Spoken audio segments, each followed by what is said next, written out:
আমির হামজা তিনি নিজেকে মুফতি, কারি, মৌলানা অনেক কিছু দাবি করেন, কিন্তু আমরা বলি তিনি হচ্ছেন রাশমিকার প্রেমিক, যে ওয়াজে গিয়ে মনে মনে রাশমিকাকে স্বপ্ন দেখে আর মুখে মুখে বলে আল্লাহর নাম নিয়ে রাশমিকার দিকে তাকাতে।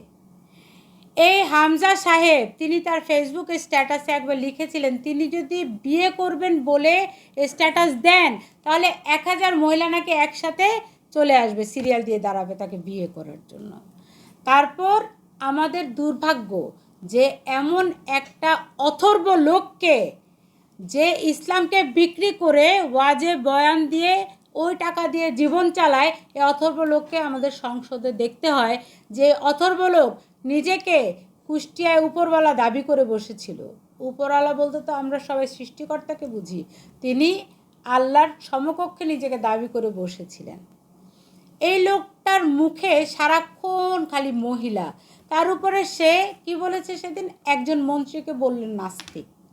আরে কে নাস্তিক কে আস্তিক সেটা কি আপনাকে আল্লাহ তাআলা এই কাজ দিয়ে পাঠিয়েছে যে আমির হামজা তুমি বসে বসে লিস্ট করো, আস্তিকের লিস্ট নাস্তিকের লিস্ট? সে তো নিজেই জানে না যে সে নিজে আস্তিক না নিজে নাস্তিক, কারণ সে তো একবার নিজের মুখে বলেছিল যে তার বাপ দাদা 14 গোষ্ঠী আওয়ামী লীগ করে, বলে নাই?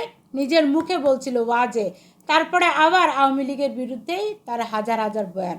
সেদিন আবার কি বলল যে তার দুঃখ লাগে তার ডানে বামে পেট মোটা সংসদ সদস্য, অনেক দূরে সুন্দরী রুমিনাপা বসে থাকে, পটলের মেয়ে বসে থাকে, তার আফসোস কেন তারা তার কাছাকাছি আসে না। এই যে নারীদেরকে নিয়ে যে তার নারী ঘেঁষা বক্তব্য, আসলে এই লোকটাকে জেলে নিয়ে ভালোভাবে সামনে পিছে উপরে নিচে ডান্ডা দিয়ে বাড়ি দিতে হবে।